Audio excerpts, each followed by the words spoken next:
오늘서부터 5주 동안 가정 부흥회로 우리가 복음에 대해서 우리 같이 묵상하며 우리 가정을 복음이 이야기하고 나타내고 있는 방향을 우리가 함께 생각하고 묵상하고 적용해 보려고 합니다. 여러 가지 우리가 생각할 수 있는 것들이 많이 있겠지만 우리의 형편과 상황이 다 다르겠지만 그런 모든 상황들을 넘어서 말씀이 우리에게 제시하시는 기준을 우리가 붙잡고 그것이 우리에게 이야기하고 약속하는 바를 우리가 믿음으로 함께 취할 수 있으면 좋겠습니다. 남아프리카 사냥 금지 구역에 플라네스버그라는 그런 공원이 있었는데 그 플라네스버그 공원에서 공경에 빠진 백색 코뿔소의 대량 학살 사건이 있었답니다. 그 코뿔소가 대량으로 죽는 일이 있었던 거죠.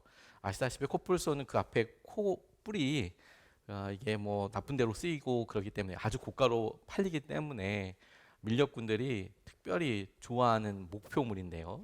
그러다 보니까 이 코뿔소들이 많이 죽어나가는 걸 보고 이건 뭐 가만히 좌시할 수가 없었던 거죠. 근데 신기한 건 뭐냐면 보통 밀렵꾼들이 이 코뿔소를 잡으면 이 앞에 있는 코에 우리가 뿔이라고 이야기하는 그 부분을 주로 절단해서 가지고 가는데 그런데 그런 일은 아니고 그냥 코뿔소들이 죽는 거예요. 근데 자연 상태에서는 덩치도 워낙 크고 그리고 힘도 세기 때문에 쉽지가 않거든요.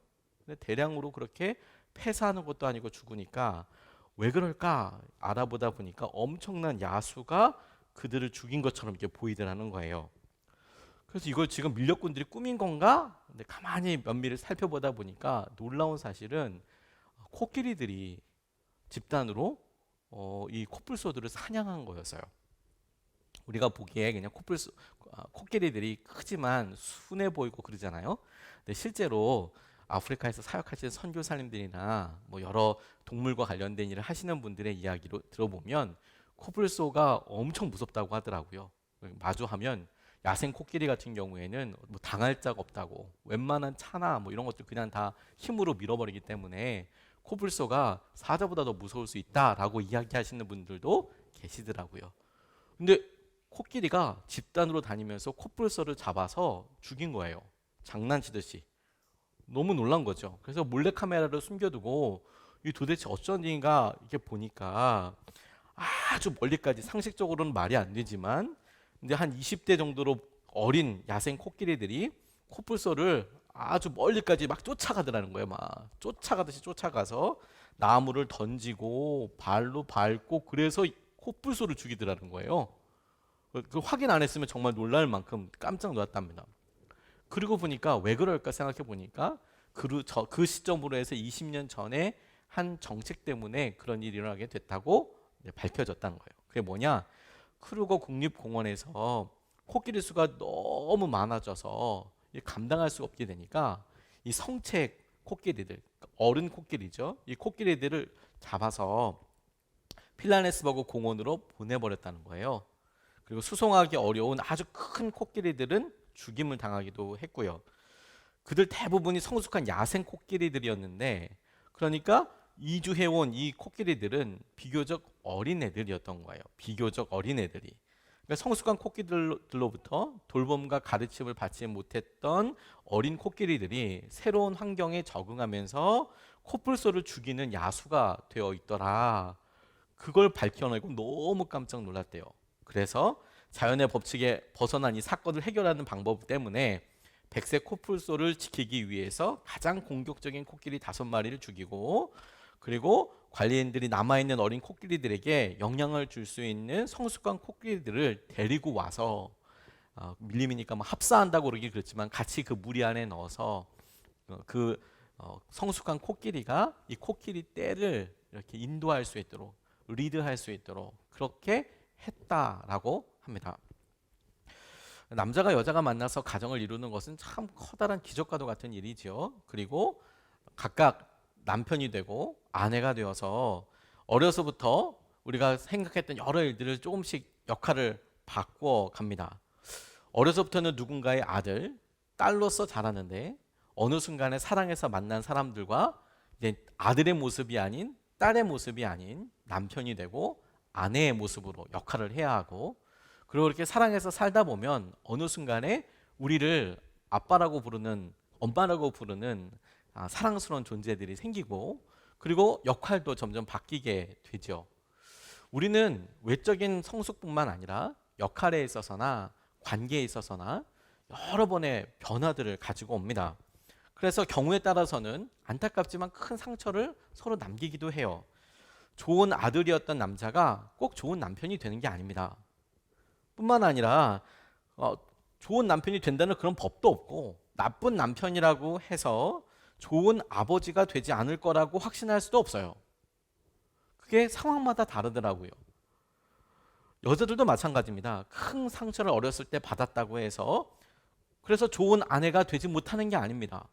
큰 상처를 받았지만 아주 좋은 아내가 될 수도 있고, 또 좋은 엄마이지만 자녀에게나 혹은 남편에게나 다른 사람들에게 마음 아프게 하는 아내일 수도 있어요. 자녀에게는 참 좋은 사람이지만, 좋은 아내이지만, 좋은 엄마이지만 남편에게나 그리고 여러 주위 식구들한테는 상처를 줄 수 있겠다라는 말입니다. 그러니까 역할이 계속 성숙하고 바뀌어지게 되는데, 그 일을 우리가 제대로 그때그때마다 배우고 그거를 따르지 않으면 큰 상처와 어려움이 있는 것이죠. 저는 저희들이 살아가는 시기가 굉장히 중요한 전환기 중에서 끄트머리쯤이라고 생각하게 되었습니다.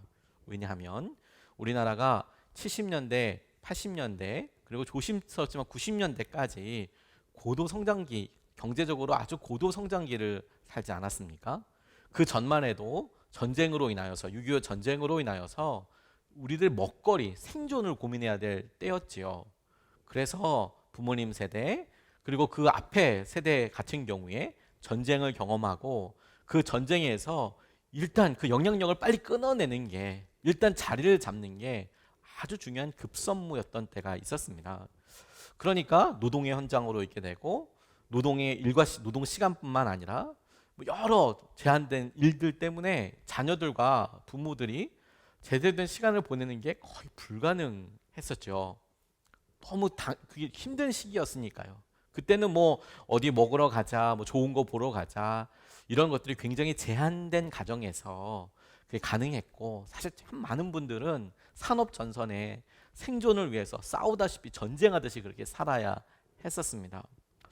그런데 여러분, 그리고 나서 그 반대급부로 어려서부터 부모님들은 그렇게 사랑을 표현하셨지만 직접적인 사랑의 말, 사랑한다 혹은 시간을 같이 보내주는 것이 아닌 자기의 자리에서 책임을 다해서 분명한 사랑의 표현이었지만, 표현 방식이 그렇게 표현하고 그렇게 함께 살았던, 그런 부모와 함께 살았던 자녀들은 거꾸로 어떻게 하기 시작했냐면, 자녀들과 함께하고 자녀들에게 시간을 많이 드리고, 또 자녀들이 또 많지 않으니까 그 자녀에게 엄청난 많은 시간들을 혹은 재정들을 드리기 시작했습니다.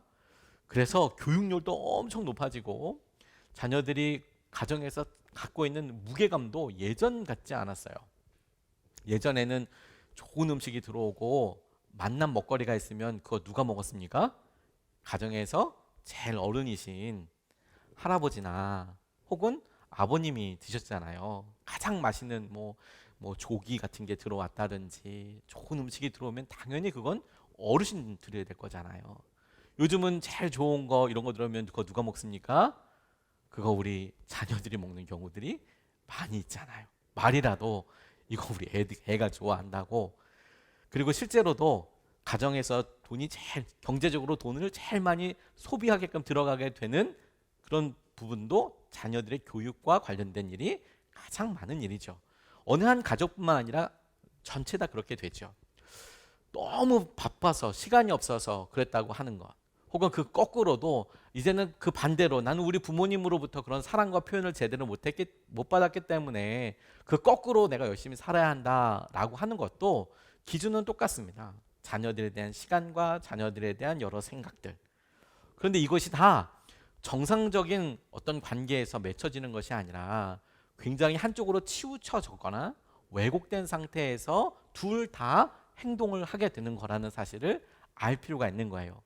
시간이 너무 없어서 같이 안 되는 것도 그렇고, 시간을 너무 많이 들이는 것도 그렇고, 자녀들 중심으로 가는 것도 그렇고, 이제 점점 우리가 워라밸도 생각하고 중간을 생각하다 보니 그 어둠의 지점에서 분명하게 건강하게 어느 가정이든 그 기준을 잡아야 할 텐데 이제 그 말미쯤에서 우리가 이렇게 하는 게 맞을까? 자녀들한테 그렇게 많은 재정을 드리고 오냐 오냐 오냐 해서 키워놨더니 우리 자녀들이 그러면 정말 행복해졌느냐? 마음이 아픈 아이들이 더 많아졌고 왕따 더 많아졌고 폭력 상태 더 많아졌고 선생님들은 만나서 기도 제목 나누면 아이들이 학교에서 이탈하거나 혹은 문제라고 사람들에게 이렇게 찍힌 바 되어서 더 험한 길을 가는 아이들도 점점점 더 많아진다라고 이야기하는 것을 아주 쉽게 들을 수 있거든요. 자, 이럴 때에 우리가 우리의 하루를 바라보고 우리의 가정을 생각해 보면서 질문해 봐야겠다는 생각을 하게 됐어요. 무엇부터 만져야 할지, 그리고 우리 가정에 대해서 어떤 기준을 삼아야 할지, 이게 중요할 텐데요. 사랑이 사랑으로 전달되고 서로의 진심이 공감되고 소통되는 것을 위해서 주님께서 우리에게 이루신 일, 약속하신 일이 이 로마서에서 발견된다고 싶습니다. 오늘서부터 5주 동안 살펴보게 될 이 본문들은 우리가 성경을 특별히 신약의 말씀을 쫙 짜서 복음이라는 것으로 엑기스를 딱 잡을 때 뭐 다이아몬드와 같다, 가장 중요한 말씀이다라고 이야기하는 로마서 8장 말씀을 우리가 살펴보게 될 텐데, 이 로마서 8장 말씀을 이것이 우리에게 이루신 하나님의 약속, 하나님께서 우리에게 회복하신 일로 우리가 붙잡고 기도하지만 이것을 조금 더 적용해 봐서 조금 더 구체적으로 우리 가정이라는 이 생명체를 주님께서 살리실 때 이 말씀은 어떤 복음의 능력이 되고 약속이 될 것인가, 이렇게 적용해 보고 질문해 보게 됐어요. 그래서 첫 번째로 우리가 그 약속과 기준에서부터 시작하고 싶은 게 뭐냐면, 주님께서 이미 가정에서 가정의 사랑과 회복을 그리고 하나됨을 위한 모든 것을 복음이 이미 이루어 놓았다라고 선포한 것에서부터 먼저 시작하고 싶어요. 3절서부터 4절 말씀을 보면 이렇게 나와 있습니다. 육신으로 말미암아 율법이 미약해져서 해낼 수 없었던 그 일을 하나님께서 해결하셨습니다. 곧 하나님께서는 자기의 아들을 죄된 육신을 지닌 모습으로 보내셔서 죄를 없애시려고 그 육신에다 죄의 선고를 내리셨습니다. 그것은 육신을 따라 살지 않고 성령을 따라 사는 우리가 율법이 요구하는 바를 이루게 하시려는 것입니다. 육신으로 말미암아 율법이 미약해져서 해낼 수 없었던 그 일을 하나님께서 해결하셨습니다. 예수 그리스도를 통해서 해결하셨습니다. 저는 이 말씀이 희망과도 같이 우리에게 주시는 주님의 약속이라고 붙잡았어요. 우리가 열심으로도 다른 여러 치유와 과정들을 통해서 우리의 과거를 되돌리려고 노력해 보지만 허사처럼 보였던 일들에 대해서 본문 말씀이 분명히 이야기하고 있는 것은 무엇이냐면, 육신으로 말미암아 율법이 미약해져서 해낼 수 없었던 그 일을 하나님께서 해결하셨다라고 이야기하고 계시는 거예요. 주님께서 복음과 주의 놀라운 은혜 가운데 이루어진 약속들을 이미 해결하셨다라고 선포하고 계십니다. 어떻게 해결하셨느냐, 그리고 어떤 방법으로 해결하셨다는 그 일을 우리가 따라가고 그게 우리에게 맞는 말인지 적용할 수 있느냐, 그 말씀이 오늘 본문 말씀을 통해서 살펴보고 싶다라는 것입니다. 첫 번째로 우리가 이 복음이 이끄는 가정이 되기 위해서, 복음이 우리 가정을 이끌어가기 위해서 오늘 이 본문 말씀이 우리에게 도전하고 구체적으로 행동하도록 촉구하는 것은 무엇이냐면, 가정 안에서 정죄가 멈추고 생명을 누리게 하는 성령의 법으로 살아야 한다는 거예요. 가정 안에서 정죄가 멈추고 생명을 누리게 하는 성령의 법으로 살아야 합니다.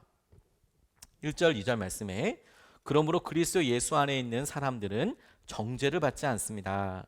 그것은 그리스도 예수 안에서 생명을 누리게 하는 성령의 법이 당신을 죄와 죽음의 법에서 해방하여 주었기 때문입니다. 이렇게 이야기합니다. 우리 모두의 가정이 그리스도 예수 안에 있습니다. 예수님 안에 있습니다. 우리 가정이 복음 안에서 회복되기 위해서 가장 먼저 필요한 것은 서로 간의 정죄를 그치는 거예요. 서로 간에 사랑으로 만나서, 그리고 서로가 만나서 생활했던 여러 일들 가운데 행복한 기억도 있고 함께 그 고난을 통과해서 갖고 있었던 전우애 같은 것이 있을 수도 있고, 사소한 오해처럼 보였던 일이 꽤 커다란 상처로 남아있을 수도 있습니다. 그런데 그런 여러 상황과 상처들 가운데 우리가 우리 가정에 아픔으로 찾아오고 끊임없이 우리를 좌절하게 하고 낙담하게 하는 그런 순간순간들에 반드시 떠올려 봐야 할 것이 무엇이냐면, 우리에게 남편을, 아내를 정죄할 자격이 있느냐 하는 것이죠. 그리고 우리가 조심스럽게 정죄하고 있지는 않느냐도 물어봐야 합니다. 우리는 괜찮다고 하지만 상대방을 대해서 저래서 안 돼, 이렇게 살기 때문에 우리는 변할 수 없어. 마치 가정의 문제, 오래된 아픔들이 상대방의 그 문제로 인하여서 그랬다라고 우리가 스스로 판결을 내려버립니다. 정죄해 버립니다. 이 정죄란 말의 헬라어가 카타크리마라는 단어를 쓰는데 판결이란 뜻입니다. 저주의 판결. 보통은 법정에서 최종적으로 판사가 판결을 내릴 때 이러이러한 죄로 인하여서 사형이다, 이런 언도를 내릴 때 카타크리마라는 단어를 씁니다. 그러니까 죄에 대해서 우리가 그 사람이 이렇게 되고 있는 것은 이러이러하기 때문에 이건 바뀌지 않아 라고 정죄해 버리는 것이죠. 이것이 부부 사이에 정말 많이 일어나고요. 그리고 심지어 우리가 부모님에 대해서 우리 부모님이 내게 했던 행동과 상황들 때문에 우리 마음속에 카타크리마가 일어납니다. 판결이 일어납니다. 내가 이거 어떻게 되나 보자. 내가 이런 상황에서 어떻게 나중에 반응하나 봐라.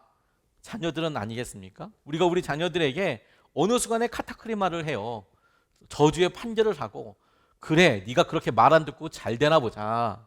혹은 이렇게 얘기했는데 왜 안 되냐, 너 이거 안 되면 너의 삶이 쉽지 않다라고 우리의 마음속에 아주 쉽게 정죄의 잣대를 가져가는 경우들이 많이 있는 것이죠. 근데 우리가 저주의 안경을 쓰고 이 정죄의 잣대로 사람들을 보는 한, 사랑하는 우리 가족과 배우자를 보는 한, 복음은 우리를 다스릴 수 없습니다. 복음이 말씀하고 있는 바 자체가 무엇이냐면 우리에게 이런 정죄함이 없다라는 거예요. 하나님께서 우리를 그런 죄로 인한 결과로 너 어떻게 그렇게밖에 못 살아, 그러니까 너희들은 이제 죽음이야, 끝이야, 너희들은 이제 버려진 사람들이야, 절대로 그렇게 하지 않겠다라고 말씀을 하신 거거든요. 근데 여기서 우리가 잠깐 착각하면 안 될 것이 무엇이냐면, 그러면 주님께서 우리에게 정죄하지 않으신다라는 것이 우리의 죄가 사라진다라고 이야기하는 것은 아닙니다. 여전히 우리는 연약하고 여전히 우리 삶에 있어서 그렇게 연약함이 드러나죠. 그러면 정죄하지 않는다는 것이 그렇게 그러면 살아도 되는 거냐, 그러면 계속 끝까지 참아야 되는 거냐, 그게 아니고 주님께서 정죄하지 않으시는 이유와 바로 맞닥뜨려 있는 거예요. 용서를 기반으로 하고 있기 때문에 그렇습니다. 변화를 기반으로 하고 있기 때문에 그렇습니다. 그게 무슨 말이냐면 정죄하지 않은 이유가 이제 생명을 누리게 하는 성령의 법으로 살아라. 살리는 생명을 누리게 하는 성령님께서 너희들을 인도하실 때 생명으로 너희들을 살려주시게 될 텐데, 그 생명을 누리게 하는 성령의 법을 사는 것으로 마음을 돌려라. 계속해서 사랑하는 가족들을 정죄하는 그런 저주의 판결을 계속 너 스스로 판결자가 되어서 심판자가 되어서 그렇게 얘기할 것이 아니고, 그런 마음이 들 때마다, 상황들이 들 때마다 생명의 성령의 법으로 생각해라. 다스림 받도록 해라. 그런 마음, 정죄의 마음이 정상도 아니고 그것이 우리를 죽게 하게 하는 지름길이니까 생명의 성령의 관습이 될 수 있도록, 습관이 될 수 있도록 그렇게 마음을 써라 라고 이야기하고 있는 거예요. 우리 마음이 얼마나 그런지요. 한번 연약한 마음이 생기면 우리가 부모님들도, 우리가 배우자도, 그리고 자녀들도, 심지어 우리 자신도 제대로 용서하지 못하고 살아요. 죄책감이 대표적이고요, 자존감이 대표적이고요, 그런 생각들이 너무 쉽게 우리의 마음속을 사로잡아서 돼요. 그러니까 정죄의 습관이 이게 생각의 습관 같은 거예요. 거기에 매여 있는 한 우리는 결코 생명의 성령께서 이끌어 주시는 곳으로 나아갈 수 없습니다. 끊임없이 무너지고 끊임없이 그것에 맴맴거리며 붙잡혀 있게 되는 것이죠. 레이 프리차드라는 목사님이 열심으로 사역할 때 나중에 돌이켜 보니까 마음에 걸림이 있고 힘들고 어려움이 있으셨대요. 왜 그럴까 생각해 보다 보니까 10대 때 아버지와의 관계를 떠올리게 됐답니다.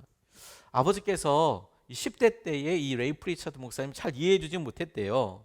아버지한테 본인도 그랬고요. 잘하지 못했고요.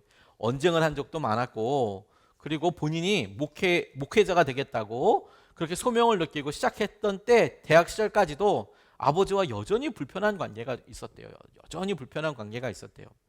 이때만 해도 이 목사님은 젊었고 미숙했고 본인 표현에 의하면 약간 건방지기도 했고, 그래서 본인 스스로가 많은 것을 알고 스스로 생각했지만 모르는 것이 그것만큼 많았답니다. 설교자가 되겠다고 말씀드렸을 때 아버지가 전혀 우습게 들리지 않았던 우스갯소리를 하셨대요. 농담을, 너 같은 애가 뭐 될 수 있겠냐? 이런 게 툭 나오는 거죠. 근데 돌이켜보면 정말 알고 있던 자신보다 아버지께서 자신에 대해서 더 잘 알고 계셨다라는 것은 부인할 수 없더래요. 우스갯소리 하셨지만 자기가 생각하는 자기보다 부모인 아버지가 자기에 대해서 아는 게 더 많았다라고 이야기할 수밖에 없게 됐다는 것을 깨닫게 됐다는 겁니다. 아버지들만 가지고 있는 지혜로 아버지가 목회자나 설교자가 되기 위해서 필요한 성품이 이 레이 프리차드 목사님에게 부족했다라는 것을 보여주고 싶으셨다라는 것을 나중에 알게 됐다는 거예요. 그래서 이분이 자기의 삶이 바뀌지 않으면 내가 좋은 설교자가 될 수도 없고 사역자도 될 수도 없을 것 같다는 생각이 들어서, 그래서 한 세미나를 참석했는데 깨끗한 양심으로 너희가 살아야 한다, 마음에. 그게 너무 마음에 도전이 되더래요. 우리가 상처를 입힌 사람들에게 용서를 구할 때까지 우리가 한 발짝도 앞으로 나아가지 못할 것이다. 근데 참 쉬운 일은 아니죠. 근데 그 이야기를 듣고 어느 날 밤에 아버지를 찾아가서 마침내 이야기를 드렸대요. 들어갔을 때 아버지한테, 아버지가 책상에서 병원에 서류 작업을 하고 계셨는데 하던 일을 멈추지 않고 계속 그 일을 바쁘게 하시더라는 거예요. 근데 그동안 많은 실수도 했고 아버지 어머니 가슴 아프게 했다고 아버지가 자기 일을 열심히 이렇게 하고 있는데 가서 뒤에서 이렇게 말을 했대요. 제가 부모님의 마음을 아프게 했습니다. 이 모든 것에 대해 죄송합니다 라고 아버지에게 마침내 이제 말씀을 드렸답니다. 그러니까 아버지께서 잠깐 쳐다보시고 이렇게 말씀하셨대요. 정말 이렇게 쿨하게 괜찮다 아들아. 그냥 바쁘게 일하시는 아버지한테 가서 그동안에 자기가 맺혀 있었고 갖고 있었던 생각을 그냥 그 마음의 담, 그거 헐기 위해서 제가 잘못했습니다, 죄송합니다. 그런데 아버지가 뚝 일하다 보시면서 괜찮다 아들아, 그 한마디 해주셨는데 마음에 생각의 길이 바뀌더라는 거예요. 우리는 우리 스스로가 우리 다른 사람들에게 판결자가 돼요. 정죄합니다. 그래서 그 상태로 쉽게 이걸 바꿔주지 않아요. 형량을 낮춰주지도 않습니다. 오히려 점점 더 커져요. 그게 끊어지도록 하는 것이 복음의 명령이에요. 가정이 온전히 사랑으로 회복될 때 그 명령이 무엇이냐면 너희가 정죄할 수 없다. 우리가 사랑하는 누구도 가장 사랑하기 때문에 잘 알고 있기 때문에 정죄하지 말아라. 오히려 그런 생각이 들 때마다 사단이 힘들게 할 때 오늘서부터 우리 집은 생명의 관습으로, 생명의 법으로 다스려지기로 했어, 이렇게 말해줘야 해요. 내 마음에, 우리 마음속에 상대방은 배우자를 향하여서나 우리를 힘들게 하는 가족의 생각이 들 때마다 그 생각에 사로잡혀서 여전히 생각해왔던 대로 거기에 머무는 것이 아니라, 저주의 판결에 정죄에 머무는 게 아니라 생명의 성령의 법으로 이것을 다스리기로, 이것을 바라보기로, 이것을 적용하기로 결정해야 한다는 거예요. 예수 그리스도 안에서 우리에게 정죄 없어요. 하나님도 하지 않으시는 것을 우리도 할 수는 없지 않겠습니까? 하나님께서 예수 그리스도를 통해서 하지 않으시겠다라는 행동을 우리가 사랑하는 우리 주위에 있는 사람들한테 할 필요도 없을 뿐만 아니라 할 수 있는 자격도 없는 것이죠. 정죄함이 없습니다.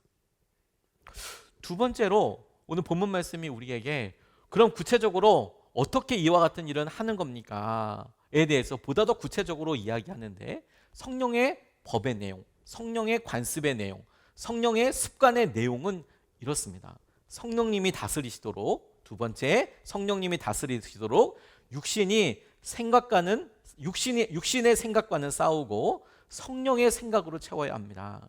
우리의 마음속에 어떻게 구체적으로 성령의 다스림이 받게 되냐, 어떻게 성령의 생명의 법으로 살게 되느냐, 구체적으로 명령하기를 육신의 생각이 들면 그것과 싸우고 성령의 생각으로 마음을 채우도록 그렇게 해라. 육신의 생각이 들거든 싸워라. 그리고 성령께서 계속 다스림 받도록 계속 결심하고 떠올려라 라고 말씀하고 계세요.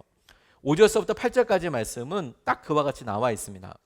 육신을 따라 사는 사람은 육신에 속한 것을 생각하나 성령을 따라 사는 사람은 성령에 속한 것을 생각합니다. 육신에 속한 생각은 죽음입니다. 그러나 성령에 속한 생각은 생명과 평화입니다. 육신에 속한 생각은 하나님께 품는 적대감입니다. 그것은 하나님의 법을 따르지 않으며 또 복종할 수도 없습니다. 육신에 매인 사람은 하나님을 기쁘게 해드릴 수 없습니다. 이렇게 이야기하고 있어요. 육신의 생각과 성령의 생각을 딱 구분해서 이야기하고 있습니다. 주님께서 성령의 다스림을 받게 하시고 우리의 가정을 복음으로 회복하시려고 할 때 그 첫 번째 시작의 포인트, 장소가 어디냐면 우리의 생각에서부터 시작하는 겁니다. 우리의 생각이 육신의 것에 끊임없이 끌려가고 있어요. 너무 쉽게, 너무 평안하게. 성령에 속한 생각을 거꾸로 해야 한다라고 그렇게 돌려라라고 이야기하고 있는 것이죠. 우리의 생각이 어떤 것에 쉽게 사로잡혀 있느냐? 죽음과도 같은 극단적인 생각, 그리고 우리의 마음속에 파괴에 속한 이혼, 떠나버림, 포기, 이거 다 육신적인 생각인 겁니다. 육의 사람들이 생각하는 거예요. 그런데 어느 순간에 여러분 우리의 생각이 계속해서 끊임없이 극단적인 것이나 극단적인 행동의 어떤 표현들을 계속 끊임없이 생각하는 거죠. 우리의 재정적인 것이나 우리의 관계의 매임이나 우리가 생각했던 목표들이 이루어지지 않을 때 끊임없이 우리 생각이 어떻게 하게 되냐면 포기해버려, 떠나버려, 안 해버려, 이거 뭐 딴 사람한테 던져버려, 끊임없이 다른 사람들 정죄하고, 이런 모든 일들이 성경은 딱 적어서 말씀하고 있는 거예요. 그게 육신의 생각이다라는 거예요. 그리고 그건 하나님께서 기뻐하실 일도 아니고 그 일은 결코 우리의 가정을 회복시킬 수도 없고, 그렇게 하는 염려와 걱정들이 우리에게 터럭만큼도 도움이 되지 않습니다. 오히려 그 생각은 하나님께서 너희들 그 끝은 죽음과 관련되어 있는 거야. 그 생각은 떨쳐버리고 싸워야 하는 것이고, 이런 생각들로 채우라고 이야기하시는 거예요. 성령의 생각, 곧 새로움, 도전, 화해, 하나됨, 용서와 같이 성령에 속한 생각으로 살기로 결단해라. 이게 가정을 회복시키시는 복음의 명령입니다. 너희들 생각을 쉽게 생각하지 말아라. 와, 우리가 돈이 조금만 더 있으면, 처음에는 어떤 긍정적인 것을 시작할 수도 있어요. 내가 돈이 조금만 더 있으면 남편에게 이런 도움이 될 텐데, 아내에게 이런 일도 해줄 수 있을 텐데, 자녀들에게 이런 일도 해줄 수 있을 거야. 그렇게 시작했던 생각이, 육의 생각들이 점점 우리를 재정의 노예로 만들거나 염려하게 되거나, 혹은 우리가 저 상대방을, 내 사랑하는 가족을, 자녀나 부모나 혹은 우리 배우자를 행복하게 못해주는 이유는 돈 때문이야. 이렇게 왜곡적인 생각을 하게 해요. 그렇지 않습니다. 우리 가정을 살리는 것은 복음이고, 그 복음이 우리에게 오늘 첫 번째로 명령하고 이야기하는 것은 정죄하지 마. 생명을 누리게 하는 성령의 법으로 살도록 하는 거야. 그게 어떻게 하는 거예요? 우리의 머리에서, 우리의 생각에서 끊임없이 죽음에 이르게 하는 육신의 생각을 싸우고 버리고, 그리고 우리가 살게 하는 성령의 생명의 법으로 생각하라. 그런 성령의 생각으로 우리를 채워라. 그것은 살리는 길, 하나 되는 길, 그거라고 말씀하시는 거예요. 제가 참 유심히 봤던, 은혜롭게 봤던 한 성도가 이렇게 행동을 하더라고요. 재정적으로 너무 힘들어졌습니다. 본인이 사업을 했는데 그 사업도 너무 힘들어졌고, 근데 가장 힘든 건 뭐냐면 집안이 꽤 잘 살았는데 집안이 계속 차례차례 무너지는 거예요. 근데 참 부자들은 한꺼번에 무너지지 않더라고요. 이게 하나씩 하나씩 이게 처분이 될 때마다 점점 어려워지게 되는데, 그런데 부모님의 그 부모님, 그러니까 할아버지 세대는 굉장히 커다란 부자여서 그래서 꽤 많은 재산을 부모님들한테 이렇게 물려줬는데, 부모님이 평생 이렇게 사시면서 그걸 참 자녀가 봤을 때는 왜 이 좋은 것들을 참 잘 지키지 못하셨을까. 그래서 있었던 건물들도 하나씩 넘어가고 결국에는 본인이 살던 집마저 이제 넘어가게 되는 그런 안타까운 일이 이렇게 있게 됐어요. 너무 힘들죠, 그럴 때마다. 그리고 본인에게 있어서 형제가 한 명 있는데, 그런데 그 형제가 이제 사역을 한다고 이렇게 하는 거예요. 가난한 교회에서 이렇게 사역하는 거 보니까, 아니 왜 좀 부모님을 좀 같이 돕지, 왜 이런 사역을 하나. 분명히 축복된 길이고 분명히 좋은 길이라는 걸 알면서도 마음속에는 계속 마음의 길 같은 게 나는 거죠. 왜 이 책임을 나 혼자 져야 하나. 차마 부모님이 힘드신데 사역을 하는 형제한테 돈을 더 얼마 내라 이렇게 이야기할 수 없고, 자기가 돈을 더 많이 벌어서 도와줘야 될 편이 되니까 너무 부담스러운 거예요. 도망치고 싶은데, 이거 그만하고 싶은데 너무 힘든 거죠. 왜 내가 부모님의 생활비나 혹은 관련된 여러 일들이나 심지어 이런 매각되는 과정 가운데 왜 본인이 가서 이런 일 다 뒤처리하고 해야 되나. 도망가고 싶다, 떠나고 싶다. 이것이 이 생각이 너무 쉽지 않다라는 거예요. 그런데요, 이 성도가 이제 드디어 온 집안 식구들이 뿔뿔이 흩어지게 되는 날이 결정이 된 거예요. 무슨 말이냐면 법원에서 최종 공지가 나와서 이제 살고 있던 그 집마저도 이제 내어놔야 하는. 그런데 옮길 수 있는 집이 없으니까 이제 어머니 아버지는 시골에 가시고 본인도 따로 독립을 해야만 하고, 뭐 좋아서 독립하는 거면 좋은데 돈이 없으니까 자기도 뭐 어디 가서 좀 얹혀 살아야 될 형편이 되고, 뭐 이런 흩어져서 살 그 날이 됐는데 너무 마음속에 이게 다시 재기할 수 있을까, 이거 언제까지 내가 참아야 되나, 이런 생각들이 끊임없이 육신의 생각들이 드는 것이죠. 기도하다가요, 그게 아니라고 생각이 들었대요. 오히려 거꾸로 생명의 성령의 법이, 생명의 성령의 생각은 오히려 이런 생각을 들게 하더랍니다. 부모님에 대해서 생각하고 기도하는데, 이제 시골에서 사시게 될 텐데, 도시 생활이 아니라 정말 힘든 생활이긴 하지만 오히려 그렇게 전혀 모르는 장소에 가서 시골에서 사시게 될 부모님이 오히려 거꾸로 단기 선교사라는 마음이 들더래요. 단기 선교사. 거기에 언제까지 사시게 될지 모르겠지만 단기 선교사시지. 일부러 선교도 가는데 우리 부모님 그래도 신앙생활 하셔서 그곳에서 사시면 주위에 있는 분들이랑 그거 같이 뭐 복음 전하고 그러면 단기 선교사겠네. 생각 하나 바뀌었는데요. 그렇게 기도하고 나니까 그렇게 마음에 부담이 됐던 형제에 대해서도 그러네. 그리고 주님께서 그렇게 놀랍게 역사하시겠네. 자기에 대해서도 사업이 더 어떻게 되건 이게 중요한 게 아니라 감사하네. 그래서 그날 온 가족이 마지막으로 이제 다 이사해야 되는 그 전날 파송식을 준비하고 있다라고 이렇게 이야기하더라고요. 이날은 우리 가정이 다 뿔뿔이 흩어져 사는 날이 아니라 파송하는 날이에요. 파송. 각각의 세상으로 파송하는 날이고, 하나님께서 반드시 이 일을 통해서 당신의 계획을 이루실 거야. 우리에게 염려의 근원이 되고 중심이 되는 주제들이 당연히 있죠. 오랫동안 있었기 때문에 그 일이 우리에게 참 많은 질문이 이미 되었습니다. 근데 여러분, 어느 순간에 우리가 질문도 똑같고 대답도 늘 똑같이 대답을 정해놨어요. 우리 남편 변할 수 있을까? 우리 아내 변할 수 있을까? 수없이 질문했어요. 대답은 뭐죠? 절대 안 돼. 주님 오셔야 돼. 우리 자녀들에 대해서 수없이 질문했어요. 마음의 바람은 이렇게 변했으면 좋겠어. 있지만 절대 안 돼. 안 될 것 같아.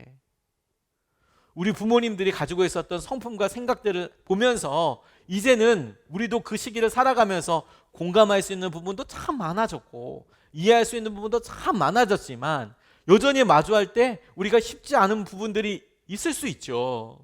그런데 이미 그것에 대해서 많은 질문해 놨는데 우리가 생각도 대답도 정해놨어요. 안 바뀌어. 그게 육신의 생각이라는 거예요. 성령님은 우리를 늘 새롭게 하십니다. 생명의 성령의 법은 우리를 늘 새롭게 바꿔가고 우리에게 놀라운 능력이 되어주세요. 믿음은 그걸 믿는 거예요. 우리에게 주님께서 복음으로 이루신 일을 우리가 믿고 의지하는 겁니다. 생각에서부터 승리가 오게 되는 거예요. 그래서 오늘 본문 말씀은 세 번째로 우리에게 분명히 의지해야 할 바에 대해서 이렇게 이야기합니다. 세 번째로 가정을 살리시는 주님만 의지해야 합니다. 가정을 살리시는 주님이 가정을 살리시는데 그 주님만 의지해야 한다는 거예요. 9절 10절 말씀에 그러나 하나님의 영이 여러분 안에 살아계시면 여러분은 육신 안에 있지 않고 성령 안에 있습니다. 누구든지 그리스도의 영이 없으면 그리스도의 사람이 아닙니다. 여러분들 가정에는 주님이 계시지요, 분명히. 그렇다면 여러분 10절 말씀도 참이고 진리가 될 거예요. 10절 말씀에 또한 그리스도께서 여러분 안에 살아계시면 여러분의 몸은 죄 때문에 죽은 것이지만 영은 의 때문에 생명을 얻습니다. 영은 의 때문에 생명을 얻습니다. 이렇게 이야기합니다. 성경은 예수님을 믿는 모든 사람들에게 성령님이 함께 하신다고 했어요. 이것으로 우리가 생명을 얻는다고 했습니다. 그래서 11절 말씀을 고백할 수 있어요. 11절 말씀에 예수를 죽은 사람들 가운데서 살리신 분의 영이 여러분 안에 살아계시면 그리스도를 죽은 사람들 가운데서 살리신 분께서 여러분 안에 계신 자기의 영으로 여러분의 죽을 몸도 살리실 것입니다. 고 선포하고 있습니다. 여기에 이 몸에 우리 가정을 한번 넣어보면 이렇게 읽을 수 있지 않겠습니까? 예수를 죽은 사람들 가운데서 살리신 분의 영이 우리들의 가정 안에 살아계시면 그리스도를 죽은 사람들 가운데서 살리신 분께서 우리의 가정 안에 계신 자기의 영, 그 성령으로 우리들의 가정도, 죽을 가정도, 연약한 가정도 살리실 것입니다. 아멘입니다. 우리 안에 성령님께서 다스리시고 우리 가정 안에 계신 그 주님께서 우리 가정을 바꾸시고야 말 거예요. 그러니 여러분, 우리가 마음속으로 정죄를 임해버렸어요. 안 될 것 같아. 우리는 이런 우울감에서 못 벗어날 것 같아. 가난 때문에 안 될 것 같아. 서로 속인 것 때문에 회복이 안 될 것 같아. 심지어 우리가 의도적인 행동으로 했던 과거의 폭력과 분노와 이런 표현들 너무 큰 상처가 돼서 용서 안 될 것 같아. 라는 말에 주님께서는 가감없이 이 말씀으로 전혀 다른 약속과 선포를 하고 계세요. 죽을 몸도 살리실 예수 그리스도의 능력이, 그 영이 우리 안에 계셔서 우리를 살리신다면, 그걸 우리가 믿는다면 그 성령께서 우리 가정에 계셔서 죽을 것 같고 깨어질 것 같고 안 될 것 같은 그 가정마저도 고치시겠다. 아멘입니다. 성령께서 고치실 거예요. 우리는 우리 가정을 회복하시고 이끄실 주님만 의지합니다. 누가 뭐래도 우리 주님은 우리 가정을 포기하지 않으시고 우리 가정 가운데 주의 놀라운 약속을 하고 계시니까 이게 우리에게 약속이고 능력이 되는 것이죠. 오늘 상담하시는 분이 어렸을 때 이야기와 어려서 자기가 커서 어떻게 이렇게 성숙했는지를 보여주는 어떤 인터뷰 같은 걸 하게 됐는데, 이분이 왼쪽 귀 뒤편에 상처 자국이 있답니다. 큰 여자분이신데 상처 자국이 있대요. 머리가 기니까 평소 때는 보이진 않지만 이 흉터가 꽤 깊은 거예요. 이게 뭐냐면 의도하진 않았지만 자식에게 상처를 남긴 부모, 그 부모의 상처를 붙잡고 자란 딸, 서로 충분히 위로하지 못했던 지난날의 모습을 그대로 보여준다고 이렇게 글에 쓰셨더라고요. 무슨 얘기냐면 아빠의 혈기가 남아있던 시절, 12살 때, 본인이 12살 때 엄마가 생겼대요. 어렸을 때 엄마가 도망갔는데 새엄마가 이렇게 생겼는데 아빠랑 새엄마랑 싸울 때면 그나마 없는 살림이 다 나가 떨어졌답니다. 막 그냥 던지고 그냥 막 쿠션이나 휴지통 같은 아주 소프트한 것에서부터 시작을 하는데, 일단 쿠션이랑 휴지통은 마저도 일단은 피가 날 만한 건 아니잖아요. 소프트한 것을 시작하는데 비교적 가볍게 시작이 되다가 싸움의 주제에 따라서 이게 그릇이나 선풍기 이런 것이 내동되어지기도 하고 막 그렇다는 거예요. 근데 이 딸이 부모의 싸움에 개입하는 것을 정말 좋아하지 않아서 부모님이 싸우니까 언성이 높아지면 또 시작이고 나면서 방문을 잠그고 하던 공부를 마저 했는데, 오래된 나무 방문 틈새로 뭐 엄청난 말들이 막 흘러 넘치는 거죠. 꾸역꾸역 막 서로 막 엄청난 말이 막 그냥 이거 뭐야 뭐 난리가 나는 거죠. 유난히 싸움이 길었던 그날이 시험 기간이었는데 음악 소리를 높여서 이제 밑줄 치기를 집중하고 우라통이 치밀어서 이 딸이, 자기도 이제 사춘기잖아요. 그만 좀 해, 그만 좀. 자식 앞에서 창피하지도 않냐고 이렇게 얘기했대요. 그날따라서 부모님이 싸움을 이렇게 많이 하는데 얘가 참다 시험 기간이기도 하니까 그만 좀 해, 그만 좀. 자식 앞에서 창피하지도 않냐고 이렇게 악다구를 이렇게 썼는데 그만하라고 했는데 아빠가, 남자가 다치니까 저리 비켜 라고 말하더라는 거예요. 물러서고 싶지 않았대요. 아빠 앞에서 딸이 언제나 안전하다는 그런 오랜 믿음이 있어서. 그래서 왜 그러냐, 그만하라고 막 얘기하니까 분을 이게 견디지 못하고 내던진 그 전화기가 확 던졌는데 그게 뒤통수로 후려쳤고 이 뒤쪽에 얇은 그리고 팽팽한 살결이 찢어지면서 이제 피가 막 귓바퀴에서 막 피가 막 엄청 나는 거죠. 새벽 내내 싸우느라 빨개진 이 아빠가 눈이 이제 반짝 이제 진짜 아빠로 돌아온 거예요. 이 전까지만 해도 막 그냥 분노의 화신이었던 분이 이제 애가 피를 막 흘리니까 이제 아빠야 눈으로 돌아왔어요. 그 전까지는 빨간 눈이었다가 이제 하얀색 눈으로 돌아왔어요. 그런데요, 그렇게 돌아왔으면 미안하다 해야 되잖아요. 근데 상처 입은 딸을 두고 그냥 쓱 밖으로 나가버렸대요. 아이고 어떡해, 아빠가 일부러 그런 건 아닌 거 알지? 이 새엄마가 이제 아빠가, 그리고 이제 애가 피 터지고 아빠가 나가니까 임시 휴전이 얼른 된 거죠. 이제 자동적으로 임시 휴전이 됐어요. 임시 휴전한 엄마가 그 와중에도 아빠 마음을 딸에게 이제 헤아리게 하는 거예요. 아빠가 진심은 아니야. 그걸 왜 모르겠어요. 자랄수록 손에 쥐어지지 않는 딸에게 또 한번 손찌검만 놔주고 그렇게 키웠는데, 근데 이게 막 이런 일이 터져 버렸으니까 엄마는 서둘러서 상처에 연고를 발랐고 마음을 돌보는데, 다시 돌아온 아빠는 자신에게 괜찮냐고 묻지도 않고 미안하다고 말하지도 않더래요. 다시 돌아와서도 동굴 같은 방 안으로 쓱 들어가서 누웠대요. 며칠 동안 술도 마시지 않고 풀이 죽은 얼굴로 조용히 살더래요. 다시랑 아빠랑 말하지 않겠다고 이를 갈았지만 며칠이 지나니까 다시 익숙한 부녀 사이로 돌아갔대요.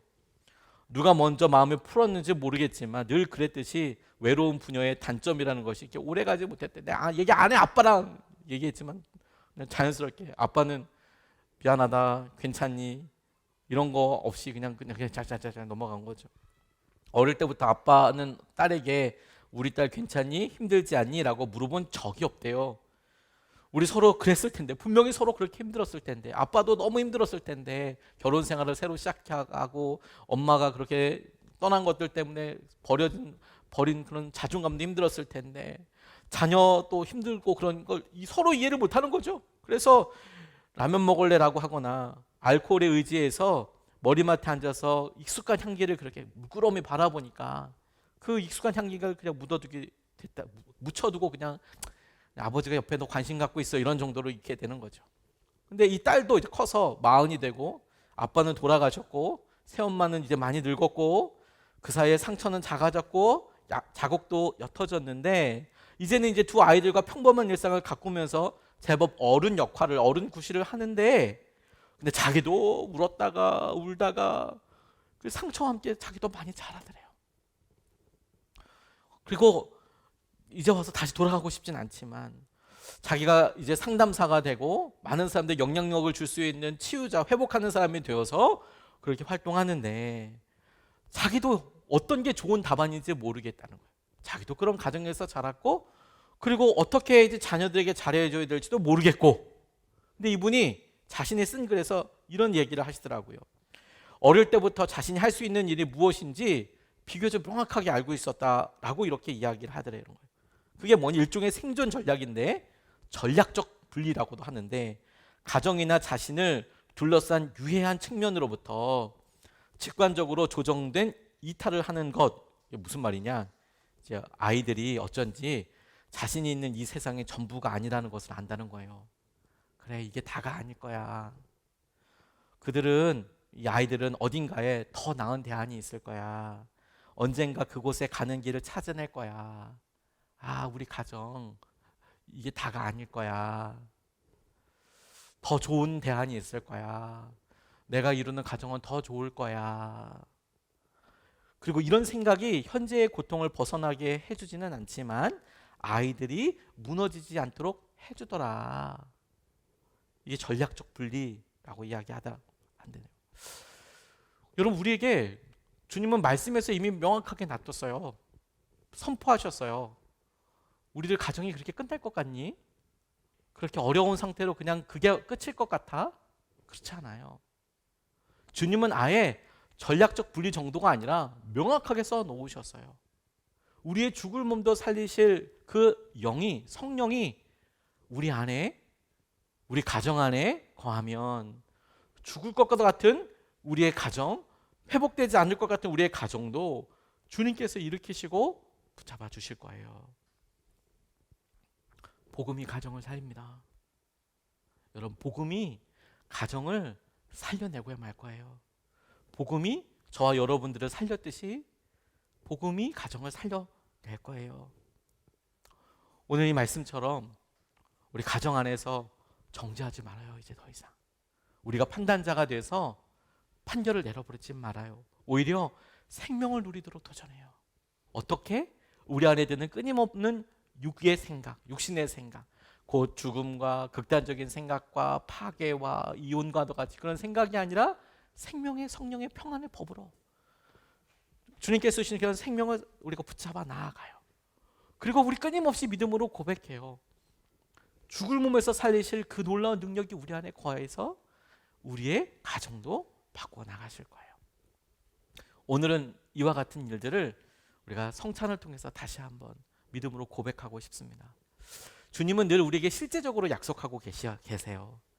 당신의 몸을 직접 찢도록 찢으시면서 기념하라 하시고 피를 흘리시면서 볼 때마다 기념하라고 말씀하신 것은 주님은 우리의 실제 삶에 정말 관심이 많으세요. 우리가 믿음으로 이것을 붙잡고 나아가게 될 때 주님께서는 오늘 우리가 성찬에 참여하고 주님께서 행하시는 은혜를 누리도록 그렇게 인도해 주실 겁니다. 우리 성찬 받기 전에 말씀 붙잡고 함께 기도할 때 이렇게 기도하고 싶어요. 우리가 이 성찬을 먹으면서 우리가 이 떡과 음료와 우리 육신의 세포 하나 될 겁니다. 분리할 수 없을 거예요. 하나님, 이렇게 주님과 온전히 한 몸 되길 원합니다. 주님께 찢어진 주님의 몸과 흘리신 피가 다시 주님 부활의 날에 우리가 보게 될 듯이 우리도 그런 생명을 누리게 될 것도 믿습니다. 이 찢어질 여러 빵이 찢어져 있는 것이 끝이 아니라 우리가 하나 된 몸으로 그렇게 부활하듯이 우리 가정이 지금 찢어져 있는 것 같고 지금은 분리되어 있는 것 같지만 주님, 이렇게 주님 안에서 온전히 하나 되고 주님 안에서 온전히 서로 의지하고 사랑하게 해주십시오. 이 성찬을 통해서 주님, 우리 가정 가운데 그런 회복과 우리 개인에게도 그런 은혜가 있게 해주십시오. 이렇게 우리 말씀 붙잡고 함께 기도하시겠습니다.